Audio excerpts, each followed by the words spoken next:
Hi, I'm David with EV World News. We talk about electric vehicles, green energy, and the stock markets. Today, I'm proud to have Mike Herzog in studio with us. How's it going, Mike? Glad to be here, David. All right. Always happy to have you. And today, we're going to talk. I got quite a few news articles about Lucid. Not sure why it was so popular today. We've got some things about a couple of other renewable energy stocks, something about U.S. minerals, and mining, nuclear fusion, but more than anything, it seems like a lot of Lucid news. So I'm going to go ahead and start with some Lucid news. Why not? Why not Lucid today? So if you're not familiar with Lucid, Lucid is a sort of U.S., sort of Saudi car manufacturer that's been making luxury EVs. Now, these aren't really, people always think, oh, they're going to compete with Tesla, but it's like, No. If you really look at all the EV companies, they're not looking to compete with each other. They're looking to compete with other auto manufacturers. Lucid's really designed to, in my opinion, to compete with Maserati, with Mercedes, with Porsche, with companies like that. They're not looking. It's a true luxury brand, right? I mean, it is a luxury automobile. Well, they go all the way up to about $250,000, which would put them like in McLaren range too. Yeah, and the cheapest ones, they're coming out with, we talked about this the other day, it seemed kind of weird. They're trying to come out with a not so expensive SUV that would be in the like 50,000 range. Yeah, we were talking about that. It's like SUV. You're either going at the super high end or what are you doing? But they really don't sell a lot of cars because where they're at price wise, there aren't as many buyers. And the thing is, there's just a lot of choices. There's a lot of options out there in that space, and they may not be looking at electric cars. But there's some cool things about Lucid. For starters, they have probably the best motor tech where they can get 5 miles per kilowatt hour, which, if you're paying 100,000 plus for the car, that may not be the biggest issue you're looking at. But probably not. No, but somebody yesterday did 520 highway miles in an article that came out and was talking about how they drove their Lucid Air 520 miles between charges. Driving. I mean, it wasn't on a test track in 65-degree weather with an Olympic gymnast in the driver's seat, or a jockey, Right. Taking no weight up. It was an actual highway driving experience.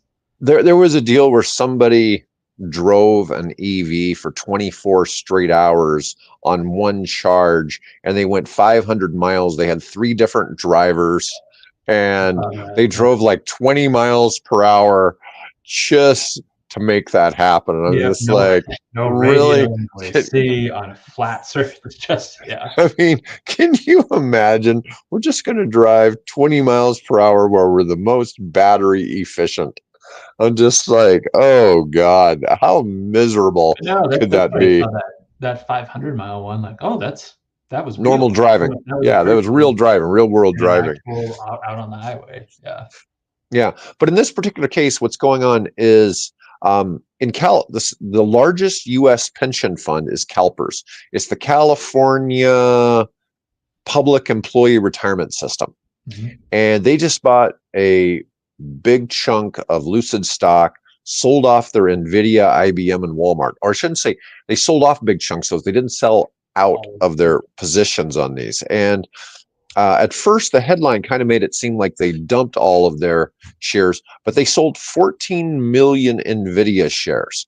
Now, that is a lot of damn money, because you're talking, that was, I don't know what that total was, but I would guess that was over $500 million of NVIDIA that they sold. The California pension fund has it currently has $520 billion in assets. Wow. So it's pretty big, and they don't really get into their strategies or comment on their individual holdings or anything. They have somebody doing quantitative investment approaches, probably some pretty sharp 160 IQ types that are probably I bet they make those doing decisions this. pretty carefully. I mean, I'm sure they do. yeah. But they cut. It looks like the 14 million Nvidia shares looks like it was about 20% of their holdings in Nvidia. So it wasn't like Oh, yeah. So it wasn't. Not, yeah. Yeah. So even though they maybe sold 500. Let me see, 500 million. No, maybe 5 billion worth. It looks like they hold like probably another 20 billion. They hold 63 million shares. That stock is like, I don't know if it's $500. It's a fair amount. It's a pretty big number. And well, I mean, 14% or 20, that's diversifying. That's not, right. retooling or re-strategizing. But let's see. They sold off a bunch of IBM shares, but once again, it was they sold off like 800,000 shares, but they still hold 5 million shares. Looks like they were just taking some gains off the table. They sold 3.5 million Walmart shares, leaving them with 17.5 million shares. So they'd been at 21 million shares of Walmart. It's pretty big holding. All of these stocks did real well earlier this year, and looks like they were just taking some profits off the table. But they bought 262,000 shares of Lucid, which gives them 1.3 million shares. So that added about 25% over where they'd been. They were previously invested in Lucid too. They were already invested in Lucid. The stock Lucid has gone up since the first half of the year. It's gone up in the third quarter. It's already gone up 54%. And so Lucid's had a bit of a run going on. And a lot of this was because the Saudi's sovereign wealth fund announced a $1.5 billion investment commitment. But I mean, the thing is, the Saudis own 60+% of the company anyways. Close to 2/3. Yeah. And so it really, them putting money in this, I tell people all the time, it's like, I think Lucid's a safe bet because they're going to start they're working on manufacturing Lucids in the Kingdom of Saudi Arabia, and they are the main owners. I just don't see them doing this. And we also discovered that the Saudi royals are about the third or fourth biggest holder in Rivian, and so there's been some interesting pieces to that. And it's been it turned out I actually did have the article about the 500-mile highway range test. Nice. Yeah, let's see. And so it was a 2025 Grand Touring trim of the Lucid Air. It went it was called an out of spec review. A guy named Kyle Connor drove it well over 500 miles. He was driving with the 19-inch Aero wheels, although it was delivered with 21-inch wheels. The 19-inch wheels, I know on the Tesla, give it like about 3% more range than the 21s. So I know there's a difference there. So I assume it's the same on the Lucid. Although, the 21-inch rims obviously are more expensive and fancier, right? Nice. Yeah. Let's see, by the end of the highway range test, the driver was only using dim parking lights to save a bit of the 12-volt battery, already having surpassed 520 miles and still going. Let's see. The Grand Touring is the highest rated configuration and the second most expensive behind the ultra luxury Sapphire trim. The 25 Grand Touring is priced at $112,400, while the Sapphire starts at $250,500.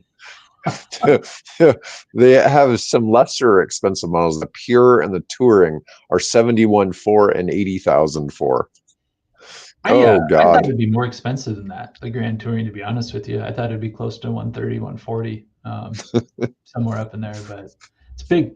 I mean, big jump to the next one. But I thought it'd be a little bit more. The Grand Touring trim is rated for 480 miles of range. The Sapphire is only rated for 427. Oh God! That's just it's nuts, but at least they're not having to put in a 200 kilowatt hour battery. They're able to run those things with I guess probably about a 95 kilowatt hour battery, which is much. It's saving some compared to Yeah. putting in something big. I see this all the time. People post on different places like, well, what if people had a 1,000-mile battery? Would you buy the car then? Well, then your car, the battery is going to be about triple the size of what they are now. Yeah. It's not like you couldn't. Musk has even talked about this. It goes, hey, well, we could double the range. It's just you're going to put in a really enormous battery. You're going to be driving a UPS truck, that's full of Yeah. batteries. That's all it's going to have. So Yeah, sure, it'll go. driving an 8,000-pound sedan down the road. Just drive straight through brick walls. All right. So then I've got this article from Motley Fool, and they're like, should you buy Lucid while it's below $5? Lucid makes impressive EVs, but still trying to find its footing. And this is kind of a interesting point they make about it. So its current price is at $3.90. Now, Adib, who I haven't had on the show for a couple months now, said that basically anything under about he liked it when it was below 350, and it's 390 now. But his feeling was it would go past $5 later this year. Yeah. That it might take some time, and let's see. I'm going to show. We're not really looking at charts here. We're not trying to examine anything here. I like to do this when I have a couple of my guys who are really pros on the stock picking on here. But this is showing activity, and some of these charts get kind of interesting to see, because when you look up here at these top points, this is near when it was released in May of 2021. Okay, so it was up here at around $60. Okay, and then slowly crept down to where it got down in here, where I think it got down to about $2, and it's slowly been working its way back up. So when you go from here to here, it doesn't look like an enormous jump, but in reality, it's at 390. It's made some significant gains in this from year. Where, I mean, it's like 50% increase, from where. Yeah, so it's showing here 52-week range. It was as high as $6.38 a year ago, but it dipped all the way to $2.29. Now it's at $3.90. And I'm not sure how great the Motley Fool is really for picking some of this stuff, but it's like Lucid has some big hurdles. Well, the company only produced 8,400 vehicles last year, and it says it'll make about 9,000 this year. The difference is you really can't. They're trying to compare it to Rivian, but the problem is you can't really compare it because Rivian isn't about to make vehicles in the Kingdom of Saudi Arabia. Okay. Yeah. So I really suspect that most of Lucid's growth is going to come in the Middle East, and I think that's going to be a huge look at where that's going to play. I know nothing about the Middle Eastern car market and that region of the world and what that means in that space. But yeah, I mean, I have a feeling there's an appetite for very, very nice luxury cars in that part of the world. There's a lot of wealth if you can tap into it. So yeah, maybe that could be the sweet spot that they're hitting and aiming for, and it's just ramping up into that. But yeah, that could be a homegrown product for them that could really take off in that part of the world. Let's see. So my next topic is kind of a interesting one. This was a little bit more sciencey. Thanks, David. I got Mike on here for the sciencey edition of EV World. All right, replacing an EV battery is expensive, but would you ever need to? And this is funny because so many people, because of the fact you have your 12-volt battery in the car, think that an EV battery is going to last about the same amount of time, or they're used to their cell phone battery, which is lithium ion. Somehow when the phone is paid off, mysteriously stops working as well. The battery starts to go downhill really quickly. Yeah, they're probably going to hold off on doing that on EVs for another 10 years before they just start making it. So, you need to trade in your car. It looks like the battery's not working. But you remember we had the guy from Red Pill News on that one time, and he was worried about the government coming and just shutting your car off.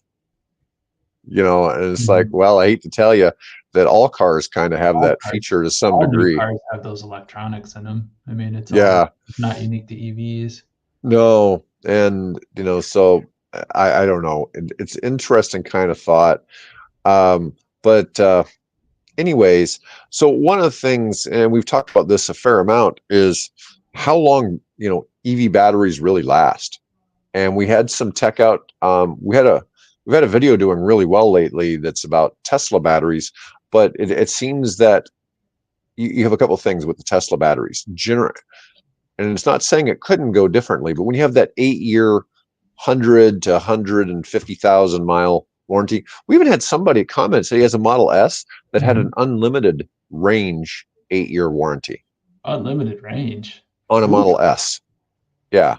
So as long as as long as he owned, if he owned the car the whole 8 years. Ownership. Gotcha. Yeah. No, okay. I don't know that I could see that then. Yeah.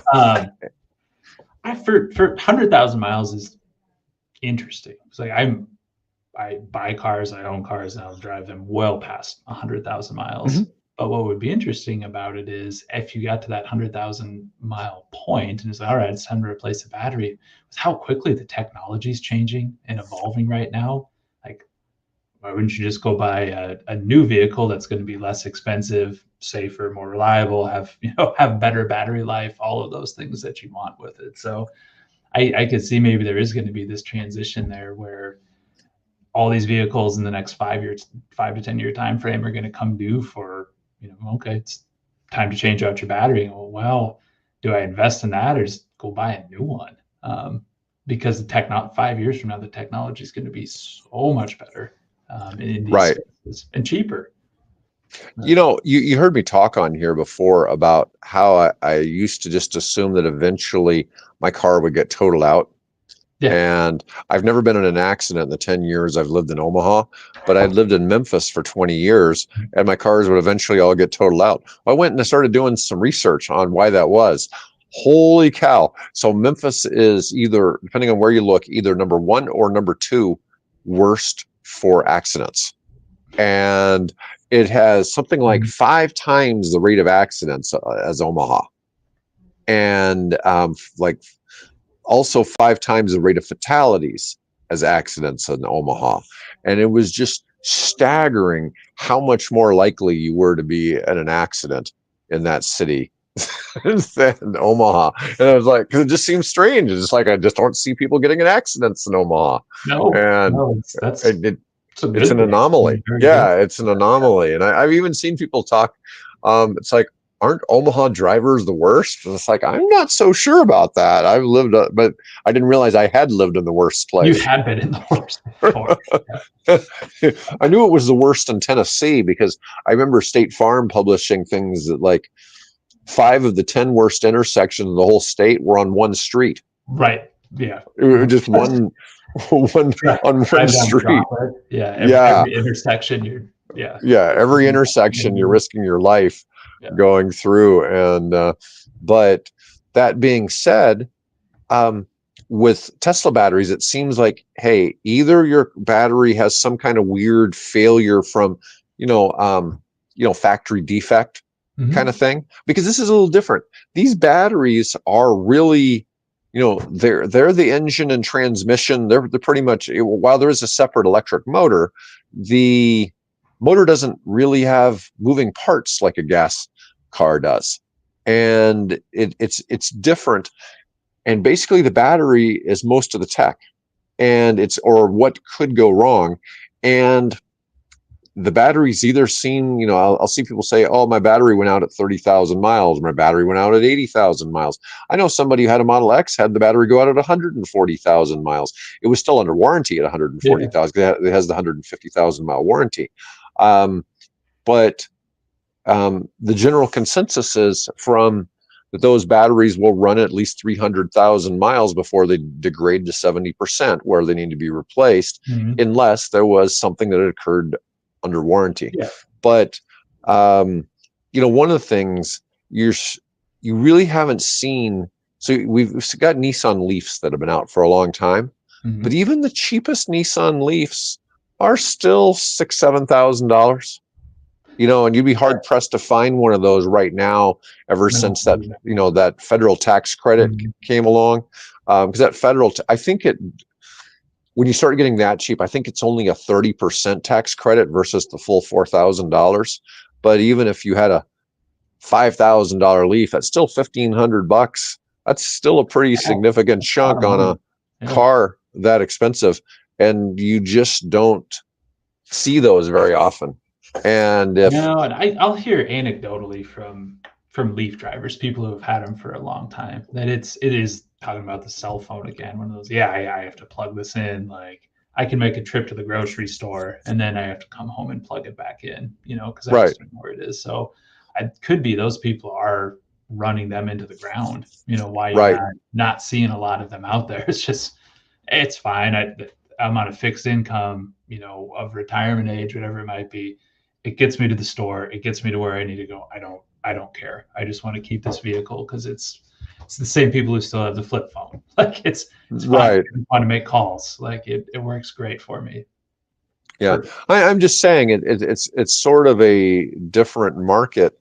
EV prices have gotten low, but in the United States, with the different tax incentives, those used cars are such a bargain with the $4,000 tax credit that you just it's tough. If you do any searching around for them, there's just not a lot of them available.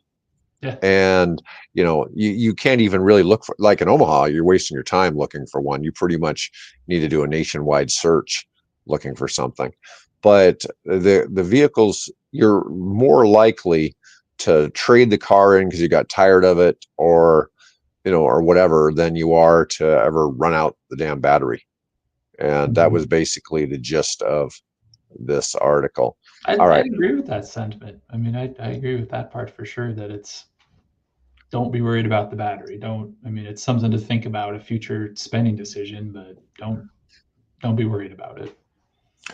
I have this article. This is just kind of brief. We'll watch this from a news story about a construction moving along at a battery facility in Pickens, North Carolina. This is on a look at construction by the old Greenville Pickens Speedway. Our Nate Stanley stopped by the $40 million construction site and shows us their plans. Nate. German auto part manufacturer Elring Klinger is building 2 large sites here behind me. They're hoping to create electric car batteries and create hundreds of jobs here. Construction is in full swing along Calhoun Memorial. It's interesting kind of see this, because this is another thing that obviously the IRA had impact on. And so you have all of these facilities going in, and they're all going in red states, and because they're right to work states. And so it's more favorable to be in manufacturing in those states. And, we're going to discuss a little bit about some of the stuff where people are afraid that Trump will repeal some of the stuff with the IRA. And I just really don't see that happening, because the IRA is a law versus, repealing executive actions. It's the old saying, follow the money. Where is the money going? And I think you'd have a hard time taking that back. Now, I'll say the same thing. I've heard anecdotally from people in branches of the government, other areas like that. They're doing the same thing, in a panic right now. Like, we have to get applications in, we have to get, sign on the dotted line, we have to start receiving that funding, before a potential administration change. And you just go, well, it's not till the end of the year. You have all this time, and some of these things, like, they're not. I don't see how you could repeal some of this or try to walk back or do so.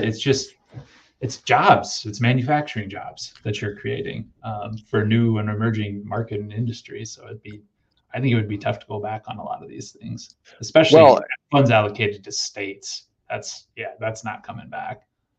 You know, there's a couple things that I think, regardless of what your political beliefs are, we all want people to be employed. We all want a strong economy.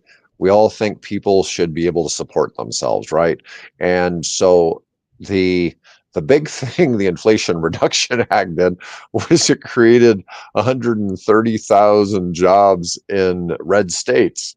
And it's just, it's almost hilarious. So 90% or more of all the job creation went to Republican states. Less than 10% went to states that went blue in the last election. Or actually, I'm still counting Georgia as a red state, even though Georgia went blue in the last election. But it's fascinating to see how that has played out, and there's nobody in government that's anti-jobs, right?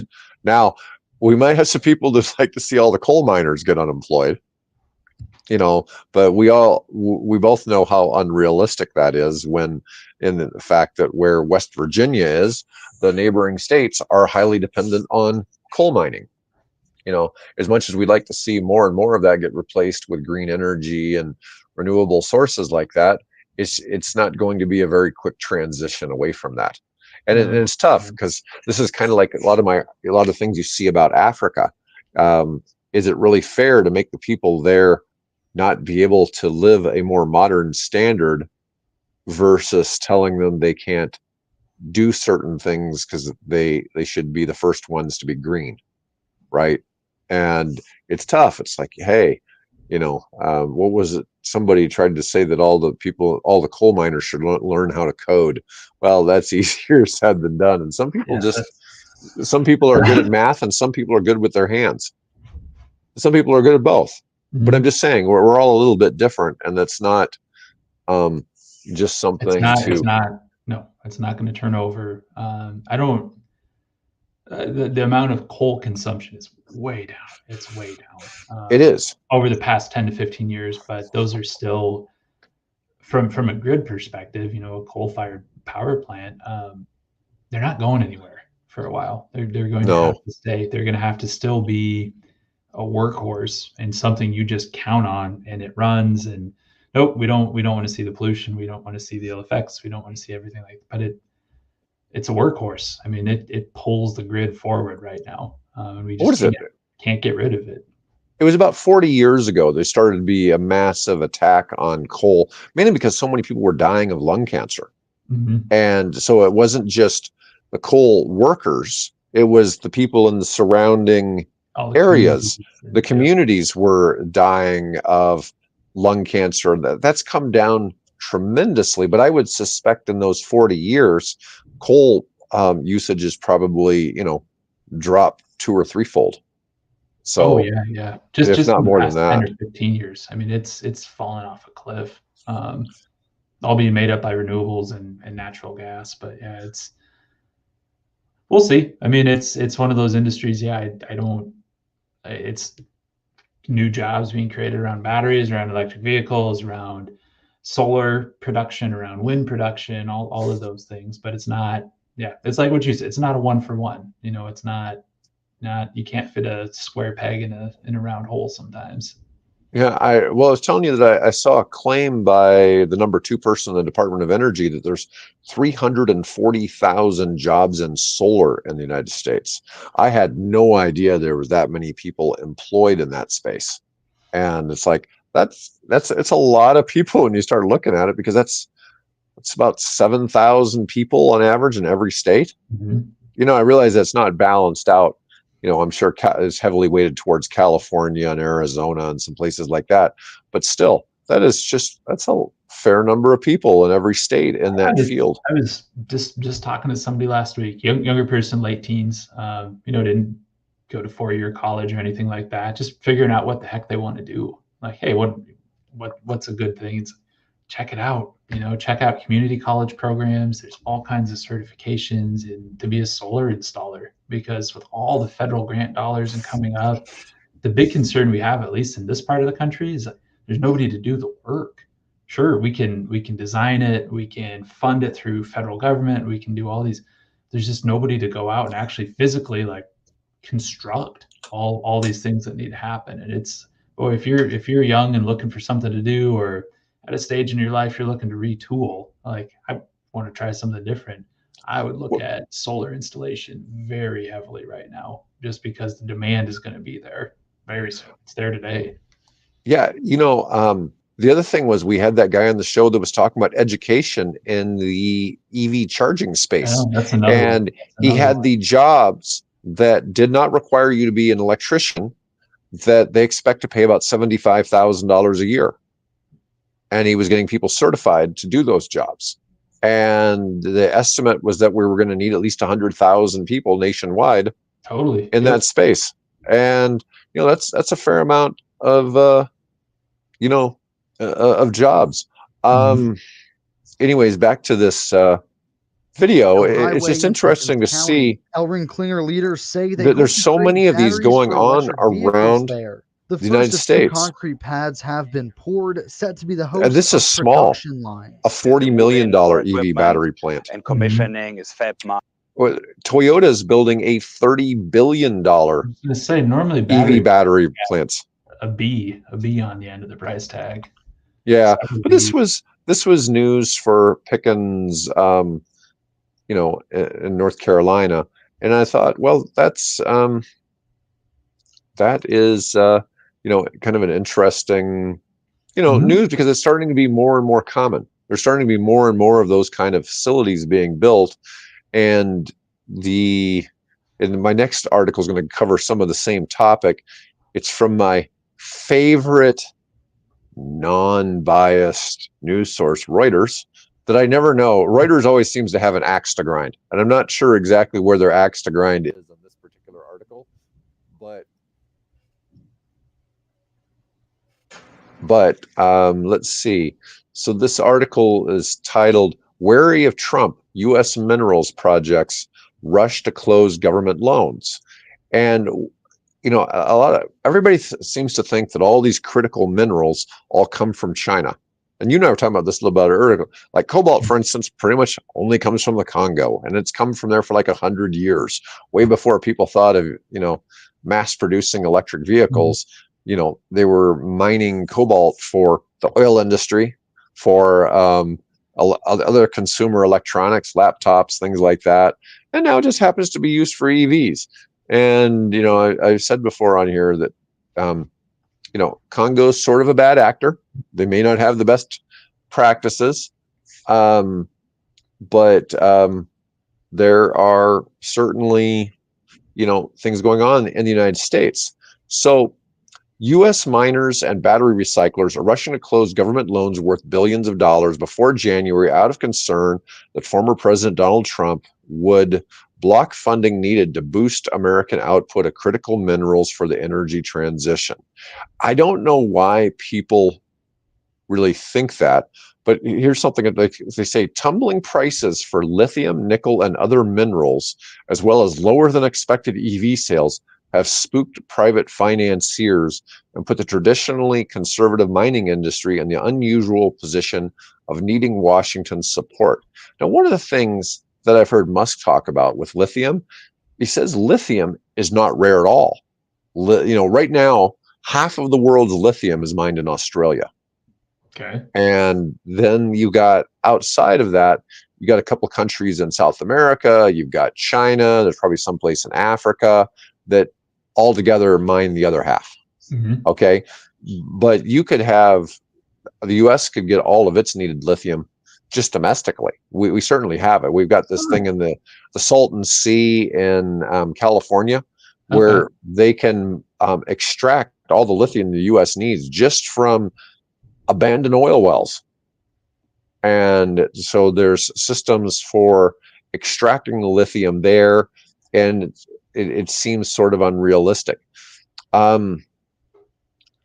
So under the Department of Energy's Loan Programs Office, which is what this Jigger Shaw I was telling you about, that Bill's friend manages, has awarded $25 billion in conditional loans to 21 companies, including LI Cycle, Ioneer, Lithium Americas, Redwood Materials, and others planning to build facilities that recycle batteries or process lithium and other minerals for use in electric vehicles. Such conditional loans still need final approval, which takes time. Solar companies have gotten in, including companies like South Korea's Q-Cells. Hydrogen firms, including Plug Power, have also received conditional loans, yet their plans rely in part on domestic supply of critical minerals, thus making the funding for mines crucial to the U.S. energy transition. I just don't how we would reverse domestic production on something, and especially it's when we talk about rare earth minerals, like lithium's pretty prominent out there, but like the really rare earth minerals like niobium, and all of these things where you put a drop of it in a steel girder and it becomes 20% lighter and 15% stronger, or things like that we've relied on. It's national security, on some of these, or this one we put a drop in a computer chip and it makes it work that much more efficient and smoother. I couldn't see us turning around on reducing domestic production on very, very rare things. That seems, whatever your persuasion is on electric vehicles and battery production, and ultimately what it's going into, I don't see us decreasing production or wanting to take a step back. We're still sitting on some pretty good assets from an earth standpoint. Like we got good stuff in the ground here, and we've had for a long time. Like we need to go back and get some of it. Once again, when it appears that there is the potential for it to create jobs, for it to increase, or I should say decrease, our dependency on foreign nations, I just don't see where those things are going to take a haircut. And people, make these claims. Trump has said he might roll back the mandates, but rolling back mandates is not the same thing as trying to, because the mandates are done by executive action. They weren't done by passing laws. So there's differences in how those terms play out. And I really just, I don't know. I see some of the things going on, and I just see how much good some things have done. I'm certainly not a Biden fan, but like I said, the idea that this Inflation Reduction Act created all these jobs is really quite amazing. And it's really done a lot of good for the growth of electric vehicles. And for those of us that are in the space, we see that electric vehicles are going to become dominant, not because of government meddling, more because they make economic sense. There's market advantages to the EVs that eventually, as the technology keeps improving, you think about this. While when did GM come out with the EV one? Was it like around 2000 or late 90s maybe? It was a long time ago, right? Yeah, late 90s.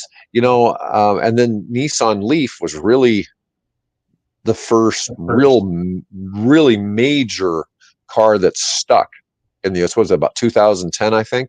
Yeah, and I think then Tesla came around 12, 13. Same time. But yeah, it's on purpose. I mean, they've really focused on improving the technology, and we've talked about it all the time, like battery challenges, and batteries don't blow up anymore. They fixed it. They went out and tried to fix it. And it's steady stream of improvements over time. And now it's 2024. And it's here. They've arrived. And if it weren't really, though, for the Model S, for the Tesla Model S, that's what really made EVs start to be cool. Okay. And that's what really started things going.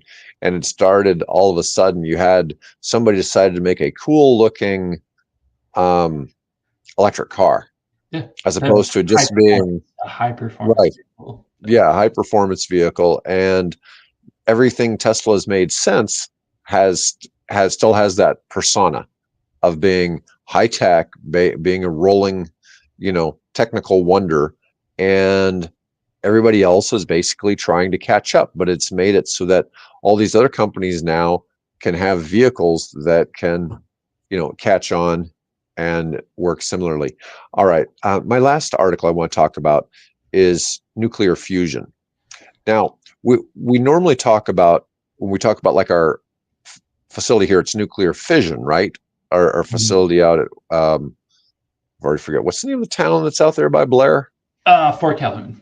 Fort Calhoun, or Fort Calhoun. Our nuclear power There's plant. another one in southeastern Nebraska as well, Cooper Nuclear Station. But that one is running. That one's still running. Yep. Yeah. And, you know, one of the things we talk about is how the safety cost of having a nuclear power plant eclipses the potential energy cost savings of the output. And that's where the problem usually comes. But fusion may fix this. And fusion, one of the things that I didn't know was that besides producing less waste, fusion does not entail the risk of a runaway chain reactions like the one that happened at Chernobyl. And so apparently, if there is a emergency or meltdown, you can actually just shut it down. Whereas with the fission, you couldn't. There was always going to be residual leftover power being produced. And I still, to this day, after watching that TV series on Chernobyl, I just don't know how they did it. I mean, you know, how they ever shut that down. I mean, the series made it look like, I didn't realize how bad it actually was until watching that. Like, oh no, this was really bad. Like this melted down. Like there was radioactive material on the roof because the reactor blew up. Like that was amazing. Well, I know even in the current Russia-Ukraine conflict, Russians occupied that zone, and they apparently dug trenches and were sleeping out in the area around the facility. And it's figured that most of them have probably died from radiation now. Yeah, or they will. Radioactive. Yeah. Yeah, that wasn't really a bright idea. Eventually, they pulled out and left. But the potential benefits from fusion are manifold. Harnessing it for electricity can remain a daunting task. You know, you look at how they developed the atomic bombs, and you think about that, it's like, whoever thought they'd be able to harness that to turn it into a power plant? You know, it's like, I mean, exceptional design.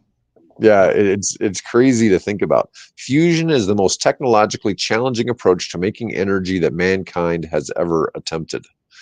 Within stars, immense gravity creates intense heat and pressure that causes several hydrogen nuclei to fuse into a single helium nucleus.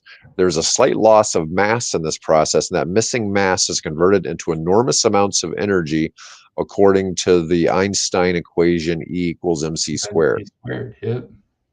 I mean, it's the big equation. This is what happens when when you split an atom. I mean, that energy goes somewhere, and we harness that and heat up water and run a power plant. And fusion is the opposite. You know, when you merge them together, there's a little bit left over. Shot out too. So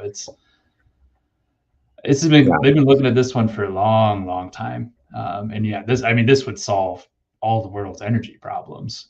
If you figure this, that's slam dunk. So it's hopefully there's progress out there, and it's not just a reminder of like, hey, there's still this holy grail out there that really fixes a lot of problems. We need to go from a one-off nanosecond reaction in a laboratory to the reliable and cost-effective production of electricity, where scientists, engineers, and investors are turning their focus. We are very, very far away from working plants. You need success in many, many directions. It's not only one thing they're missing. They're missing many things right now that all have to work to make an efficient reactor. Well, I'm sure it's going to be a lot of money to get there. There's certainly people dumping money into trying to make this work. It's just a matter of when and how long it takes to get there, right?